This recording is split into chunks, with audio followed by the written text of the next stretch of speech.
అసలు పుట్టగానే మా జగనన్నను గొంతు నులిమి చంపేయాలి, మా జగనన్నను మానసిక చికిత్స చేయిస్తా అంటూ పని పాట లేకుండా సోయలేని వ్యాఖ్యలు చేస్తున్న రేణుకా చౌదరి గారు, మీకు మా వైఎస్ఆర్సీపీ కార్యకర్తల హెచ్చరిక.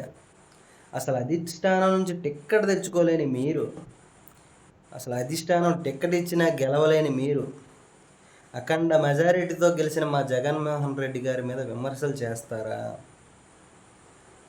మీ అధిష్టానాన్ని ఎదిరించి నిద్ర లేకుండా చేసిన మా నాయకుడిపై అవాకులు చివాకులు పేలుతారా?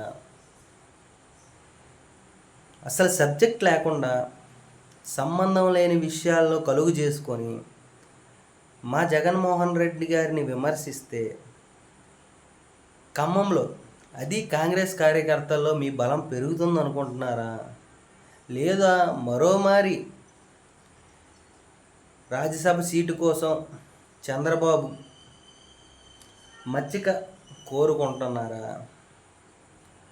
ఎందుకంటే కాంగ్రెస్లో కొన్ని పదవులు బాబు గారు సిఫార్సు వల్లే వస్తాయని బయట టాక్. బహుశా మీరు కూడా అదే బాటలో నడుస్తున్నట్టున్నారు. రేణుకా చౌదరి గారు, ముందు మా జగన్మోహన్ రెడ్డి గారిని విమర్శించకుండా మీరేదో గెలవడం గురించి బాధపడండి, ఓకేనా?